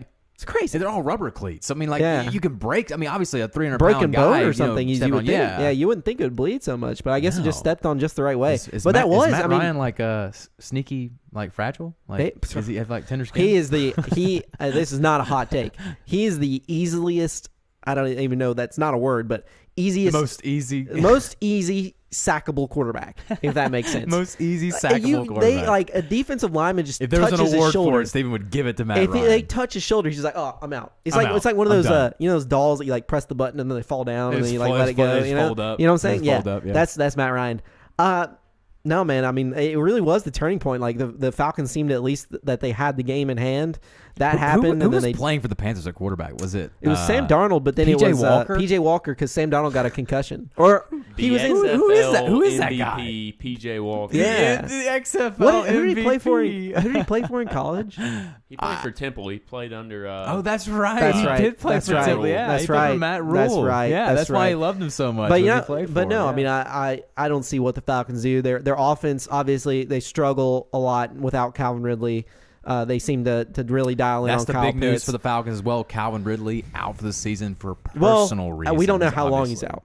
He didn't say. Well, He said he's taking a break, It's taking looking a step like it's away. going to be a long It is. break. It I is mean, looking could like he could it. he not just came out and said, you know what, we suck. I don't really feel like playing. Could he not just came out and just said that? I mean, his that's mental essentially health, what Calvin Ridley was his saying. mental health is suffering because the Falcons suck are so much. so bad. Yeah, to the opposite side. I really don't know what you do because the defense played well. I mean, similar to Tyler's Bears, the defense played well in the first half. And I mean, if you're an NFL team and you're holding a team to 19 points, your offense has got to be able to score more than 19. It is what it is, and the Falcons' strength is supposed to be their offense. It clearly isn't. I don't know what you do. Again, I'm trapped because they're gonna win games. They're gonna win some more games. like 7 or 8 games. That's what I'm saying. That's and it. we're gonna get a mid-round first draft pick, round middle of the pack draft pick. And this is going to be the Falcons year after year after year because they're not going to tear it all the way down, which I don't blame them. It's hard to. And then you're not going to win a lot. We're stuck. Well, impossible situation. Well, to another end of the spectrum, a team that is turning in a different direction, but some sad news, obviously, as I alluded to with Ricky, and I asked him, kind of some optimism for Saints fans because you lose Jameis Winston in that game against the Bucs, in which you win. I mean, you dominate the. Is there any defense and team that has Tom Brady and the Bucs number more than New Orleans Saints? It's defense? crazy, but then the Bucs go and beat them in the playoffs last year because But now that Saints, was because of Drew. That wasn't the defense's fault. That was Drew Brees' fault. That's fair. The Let's be Saints clear. do seem to have Tom Brady's number. It's crazy. They do. And it is. It's been his house of horrors was in the Superdome down there. But they obviously get the win, but Winston goes down and is now out for the season. So now you're left with either Taysom Hill, who's still recovering from a concussion that he suffered, and then Trevor Siemian, who everybody thinks is going to be the guy. You have Ian Book The Notre Dame quarterback's still there as well. How many quarterbacks do y'all have? You have a lot of now. He was put on the IR. He was not actually active this week. Obviously, I thought maybe Ian Book might actually come in the game if he was actually active, but he was not. I guess they didn't think they would have to use all their quarterbacks. Obviously, in that game. And you lose. It's announced that you lose Michael Thomas definitely for the season. Suffered an ankle injury in rehab. The biggest thing for them at the trade deadline was the Saints did not make a move for a deep threat, because that has been the thing that's been lacking. Even with Jameis, Taysom, it doesn't matter who's back there at quarterback. You don't have a guy who's pushing the defense vertical and making plays in the passing game. And you need a guy like Michael Thomas, and you don't have it. You were hoping that Traquan Smith was going to give you something like that. Or Marquez Callaway. And neither one of them gave it to you. Yeah. So, well, it really sucks for Jameis, and I'll let you say something right after this, Tyler. Jameis and the Saints, because this is Jameis's. He was having a career year, career low in interceptions. I don't think it was a career high in touchdowns, but he's having a great touchdown interception ratio, having great passing yards, having great everything, great win-loss. I think this is the best win-loss of his career so far.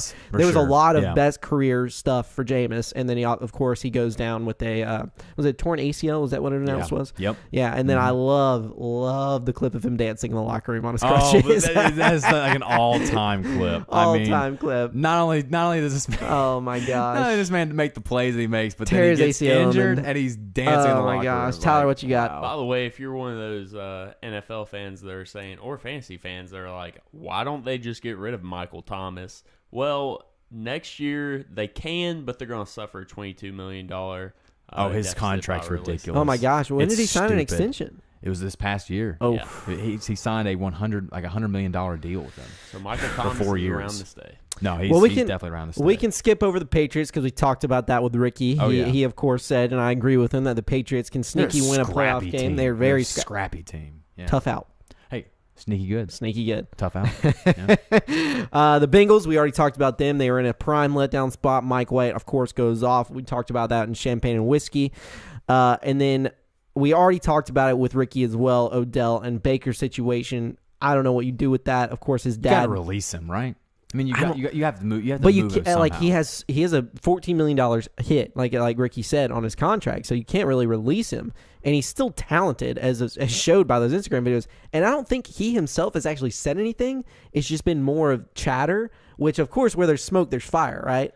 I mean, but he asked for a trade last year, did he not? I mean, I think he asked for it this Odell year. wanted out last year too. It wasn't just. Well, he was hurt. This was not where Odell wanted to be, anyways. He could go to the Lakers, Cole. Yeah.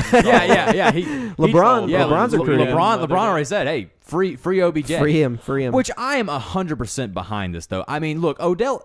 Let's go ahead and call it like it is. He's been relatively on his best behavior in Cleveland. He has not been bad in Cleveland at all. From what he's had at the Giants. You're talking about his off the field antics and whatnot. He is not. No. His production on the field has been awful. I'm just talking about him as far as his behavior has been pretty good.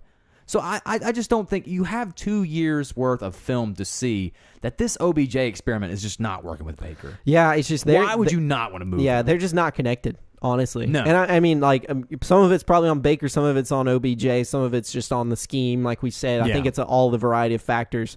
Man, I don't know if you saw that Instagram video, though, of that OBJ's dad put out. Did you watch that? Oh, it's awful. I mean, it's just so many plays. It made Baker look really bad. So many plays. A lot of overthrows and a lot of missed opportunities. Missed opportunities really was what it mainly was. So let's move on. We already talked about it with Ricky. I just want to bring up a stat involving this. Chiefs just don't seem to be very good this year. Obviously, their offensive line and the run game seems to be the main problem, as Ricky pointed out.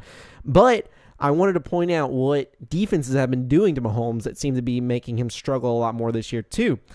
So this is from Monday night's game. This is a stat.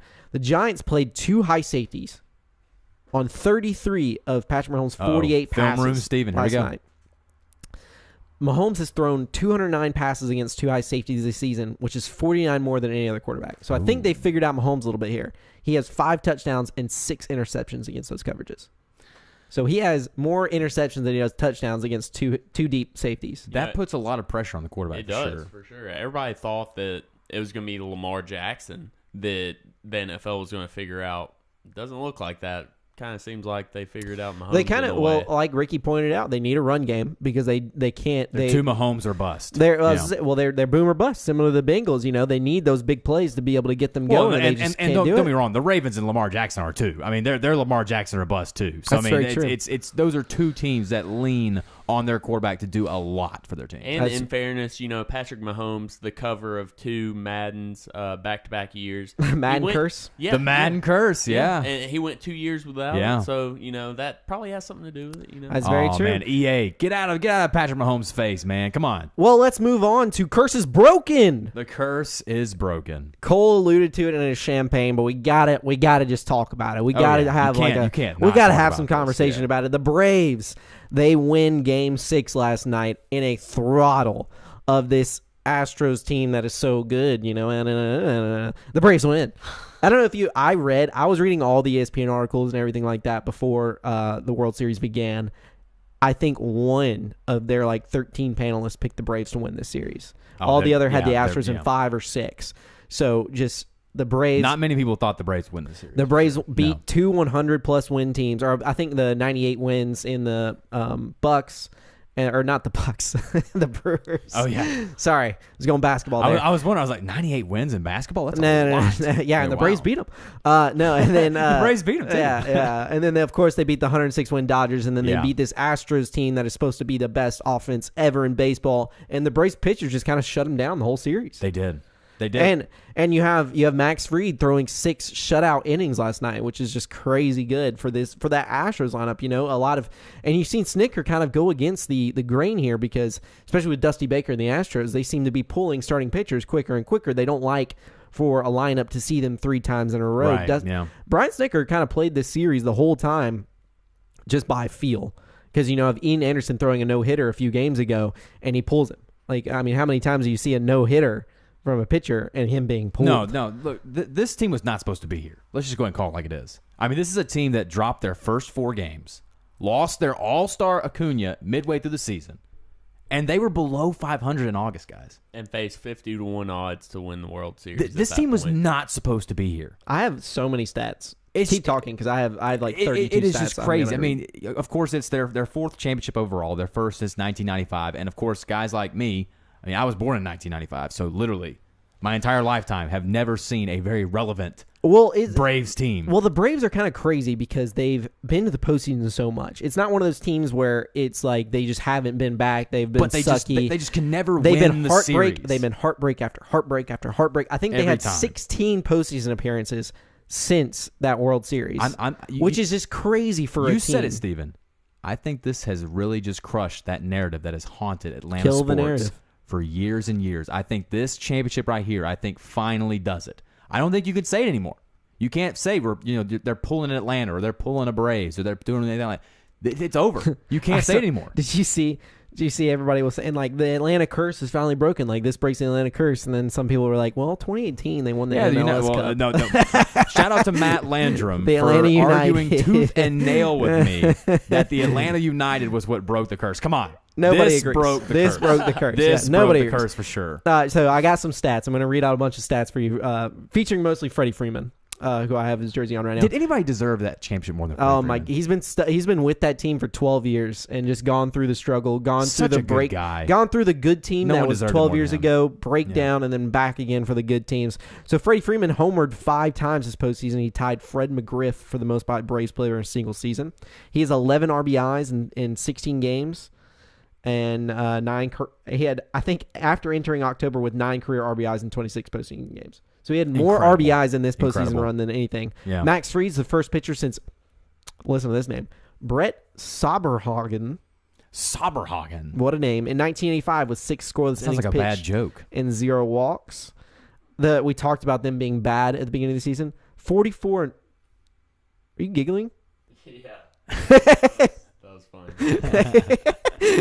I didn't know what that noise was. We can't see Tyler. Like his computer screen is huge blocking. Computer screen's just yeah, blocking so him all right I can now. hear was We're just talking to the MacBook It over was there. even funnier because y'all two are up on the screen, and it was just like, who's giggling? You know, can't even tell. It's like Yeah, it's a ghost. The, It's the a voice, ghost. the voice in our heads. the Braves were 44-45 at the All-Star break. So midway it's point, crazy. 44-45. They joined the 1964 Cardinals as the only teams to go from losing record at the All-Star break to World Series champs. So obviously not very Amazing. common. And we'll Great go run. 2 more stats here, and then I'll be done.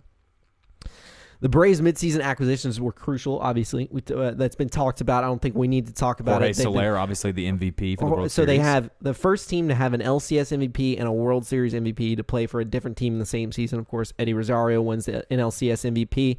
Jorge Soler wins the World Series MVP. And there's 12 home runs by in-season acquisitions for the Braves. That is a single postseason record. So Amazing. obviously Yeah. game-changing.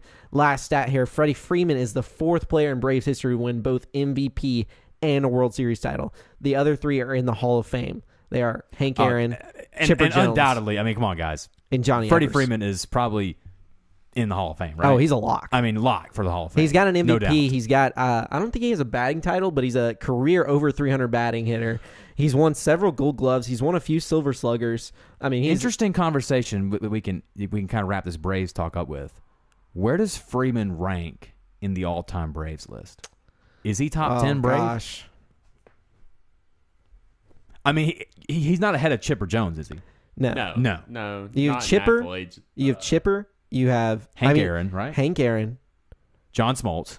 I think Right. John Smoltz. But then you got Greg Maddux and I think Clavin too. I think he's kind of in that Andrew Jones. Jones category. I yeah. would put ranked Freddie higher. above Andrew Jones. I agree. So But I I'm would just say saying, like as a tier, Like maybe to 8 through 12 I would say Braves, so, like yeah. somewhere, maybe teetering top 10. sure. I Maybe think just I would. outside Let's looking say in. I'm not gonna name all the players or number anybody. I'm gonna say number 7. Just go with it. Okay. Number 7 Okay. overall. I would Hot say take, he's Freddie in the Freeman. 8, 9, Around 10 there. range. Yeah. Somewhere around that range. Number Yeah. 7. I'm gonna go higher. 7. He's definitely He can flirting, or he's come. in top 10 Braves all surely time. the Braves Right. freaking re-sign him. Right. but- Last 2 things I was gonna say, because that's one of my questions. Is this, and this can go along with that? Is this lightning in a bottle for the Braves? Do they catch it this year, or do we see them coming back and kind of starting something here? You know, I really think it depends on the teams that you have coming back, because the Dodgers and the Giants and all these teams, they're still going to be good. Right. I mean, so did you catch lightning in a bottle?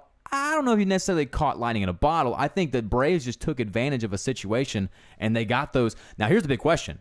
Are you going to keep the roster, the same roster? Because if you do, Well, I don't. maybe so. but- Monetarily, they're not going to be able to keep the acquisitions they had in the outfield. That's It what doesn't I'm really make saying. much So- sense for them either.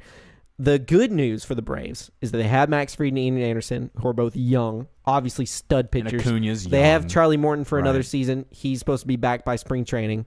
Acuna comes back, so they have a otherworldly all-star that they didn't even get to play in the postseason. That's in Ronald just Acuna. nuts. You didn't even have your And best player. they get a Cy Young runner-up, Mike Soroka, back Yeah. after 2 seasons missed.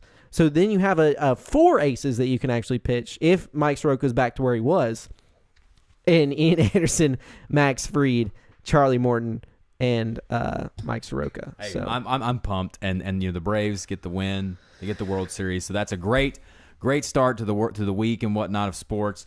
We do have some big college quick football fire. games. Let's go 5 minutes or let's less. go. Let's 5 go. minutes or less. You think you can do it? Let's go. I can do it. Can you do it? Let's go. All I right. think so. Let's All do right. it. LSU at number. I'm going to do something like Chris Berman, and that'll be my first. Done. LSU Dun. at number 3, Alabama. All we're missing is the little music right there. Yeah. That'd be great. LSU at number 3, Alabama. Alabama's a 28.5 point favorite. Bama wins but doesn't cover. That's what I got. Bama wins, and they're going to cover. I mean, LSU will be in this game for about a quarter and a half, but I mean, yeah, Well, you Alabama's might be better right. team. What do you think, Yeah. Tyler? I'm with you, Steven. I don't think they cover, but they 28.5 is a lot of points.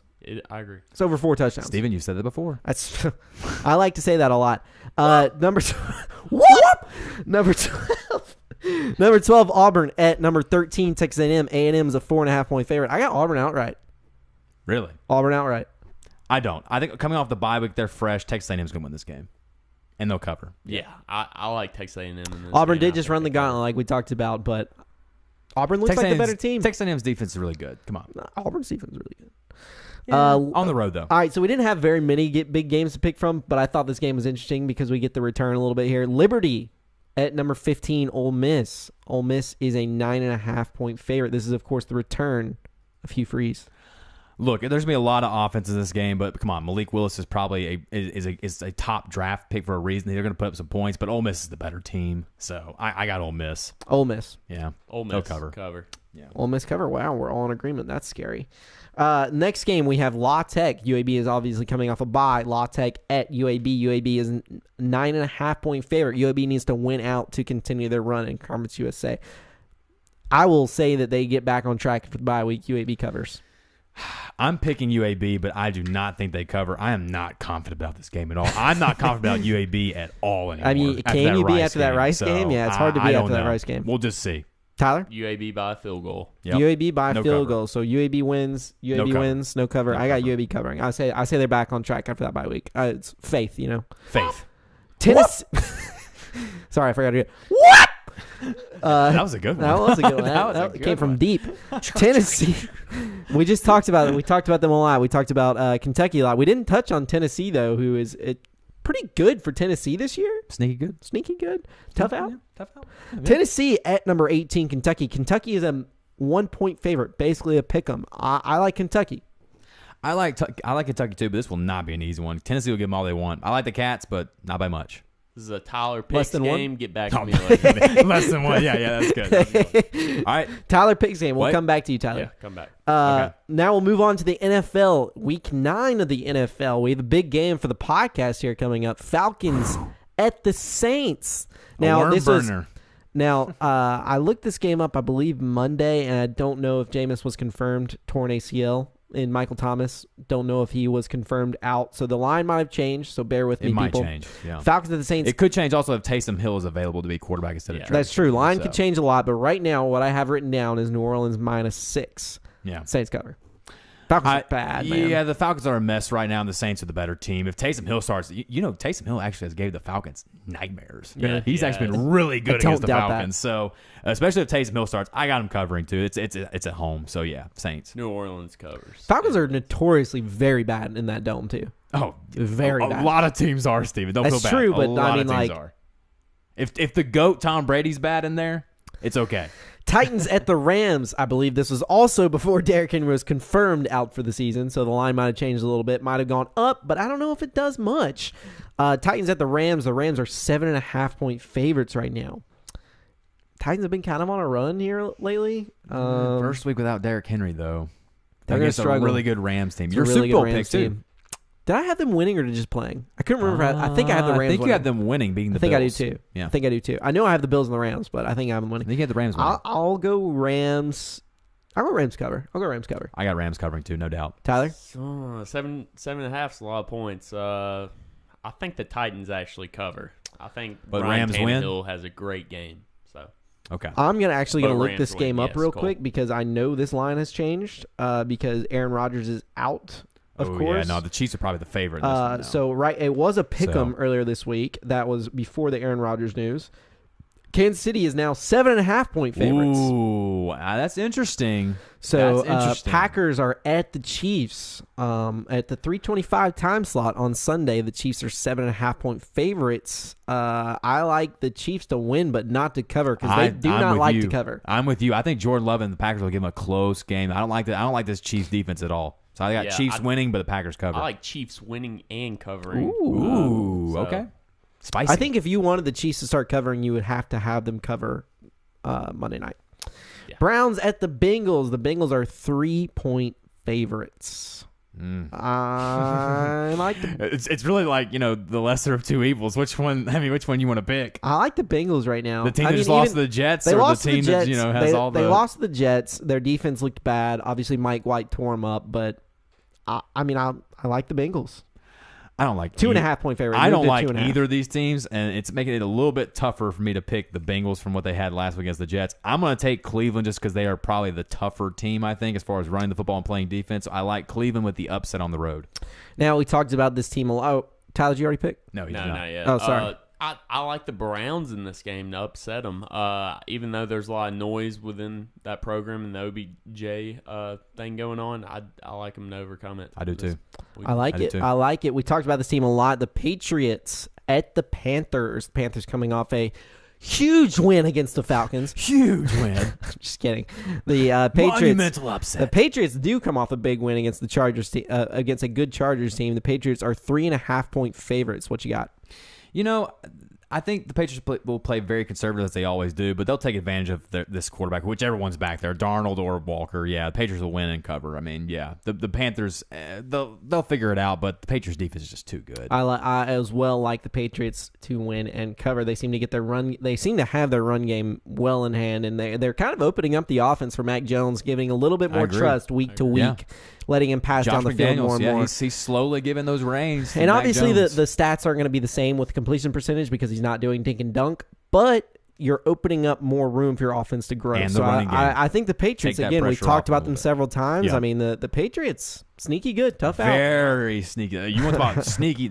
Are they sneaky good at this point? I think they're just good. Well, might just be good at this point. Well, I want to see them. I want to see them how they play against. Whoop! I want to see how they play against the Panthers and a couple other teams. Their only good win, you know who their other 3 wins are? Who's that? The Texans and the Jets twice. So it's not like they've beaten good teams. I mean, and then they beat the is a road Chargers. game, so we'll see how they perform. That's what I'm saying. We'll I want to see how We'll they perform against a little bit better opponents than the Jets and the Texans. Well, Tyler, what you got? Yeah, I like the Patriots win and cover. There we go.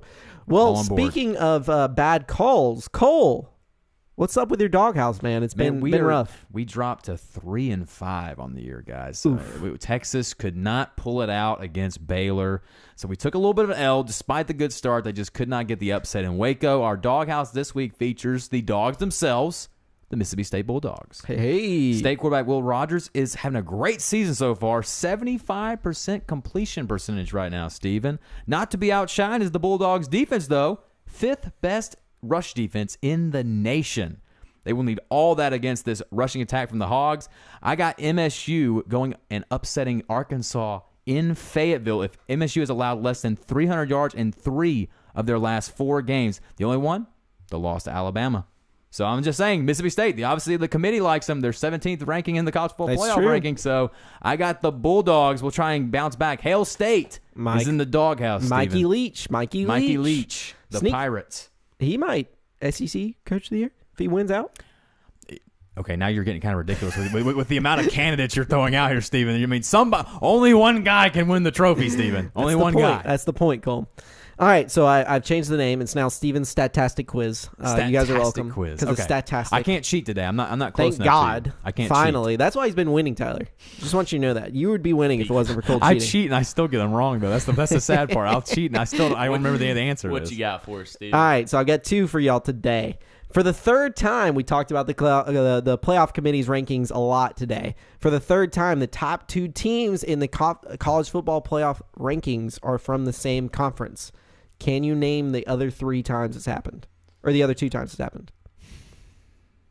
Mississippi State and Auburn were 1 and 2, right? No. What conference was it? So, just to reiterate, it was top 3 from the same conference. Top 2 from the top same 2 conference. From the same conference. This is the third time. So not counting 2021, it happened 2 other times that the top 2 teams were in the same conference. Since the college football playoff rankings have was the Big Ten one of them? No, it was not Big Ten. What conference was it? Name the conference. Oh, well, first name the conference and then try the SEC. SEC. It was the SEC. Okay. It had to have been Mississippi State was number 1 year, right? They were, but is that it the was year? not. No, that's not the year. No. Wow. 2 other weeks. It's only been 2 other weeks. It had to be Alabama. It was Alabama. And the team that was following probably had to be Florida? No. Georgia. Alabama, there you go. Georgia. Okay. Alabama, Georgia, people. Alabama, Georgia. Come on. Yeah. Come on. This is the third time it's happened. It's pretty obvious. The third time 1 and Alabama, 2 was Georgia and 1 Alabama. And 2? Well, yeah. If it was the third, if this year was the third time, I just didn't think it'd be that obvious. I thought it was gonna be. I thought it was a trick question. It is kind of tricky though because it happened obviously this week. Yeah, and it happened twice in 2017, week 1 and week 2. In 2017, Alabama and Georgia were the top 2 teams. Okay, all right. My next stat: Derrick Henry obviously done for the season, most likely. Has it actually been announced that he is done for the season? Yes, no, it's an ACL tear. He is done. No, it wasn't an ACL. It was a foot injury. That's Jameis. Oh, who are you talking about? Derrick Henry. Oh, Derrick Henry. See, you got to be more specific. I said Derrick Henry. Oh, what do you mean? I'm sorry. I just have Jameis on my mind, I guess. I'm sorry. Said Derrick Henry. Okay, Derrick Henry. Okay. He's not out for this season. I don't know if it's I been think it's announced, but but I he's think most it's like likely out for the season. Let's put it this way. Most likely out for most of the season until maybe when it gets closer to the He has playoffs. averaged 115.5 rushing yards per game over the last 3 seasons. That's crazy. Wow. Who are the only other 2 people to average more rushing yards over a 3-season span? Was this over 3? Was this 3-season span? You both know the You names. have the we do. Yes. Now it dates back to the 50s, but you both know the names. Jim Brown's got to be one then, right? Jim Brown is one of them. Eric Who is the other? Dickerson It is is Barry not Sanders. It is not those 2. Very famous guy. Bo Jackson? No. Oh, wow. Okay. I don't even. Did he even play 3 full seasons? Is it A.J. Peterson? Emmitt No. Smith. No. It's not Emmitt Smith. It is not Emmitt Smith. More than 115.5 rush yards per game for a span of 3 seasons. Adrian Peterson. No. I already said, yeah, he said you no. did. No. DeMarco Murray? No. Wow. Wow, good guess though. I think he really only had 2 good seasons though. That might be Good true. guess. Fun fact: I won my fantasy league for the first year ever when I accidentally auto drafted DeMarco Murray. Fun fact. He had that 2,000 yards season one. That year? was that year. Earl Campbell. Nope. I don't know, Steven. I'm sorry. Really good running back. He's famous for other reasons though. OJ. O.J. Oh, Simpson is the answer. The juice is loose. Juice. Those are your other 2 running backs so to O.J. average. Simpson and Jim Brown, and Derrick Henry. And Derrick Henry are in the class. Well, they're definitely a class of their own. That's for sure. Anytime you're in the conversation with O.J. Simpson, you know you've done something right? Most of the time. Tyler, let's get your picks. Let's get back on track this week. Let's get them. We went 0-2 last week. We took San Diego State to upset Fresno State. Didn't happen. And then we also took Kentucky money line to upset Mississippi State. I guess it wouldn't have been an upset. It was the other way around. Anyways, so this week, Tennessee plays Kentucky.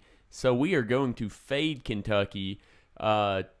Kentucky's getting -1 against the Volunteers. Let's take a money line this week. Let's hit it this week. Tennessee coming off a bye week this week. And if you guys remember, they played Ole Miss very well. They played Alabama very well. That game kind of took off in the 4th quarter. But I like Tennessee to upset Kentucky as one of my picks. And then I like it.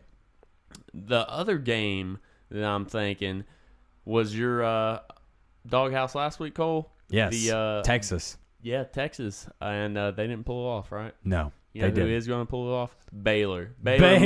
-6.5 against TCU, and Gary Patterson just left. Did y'all see where he I stepped did down? see that. I forgot about that. He Yeah. stepped down as TCU head So coach.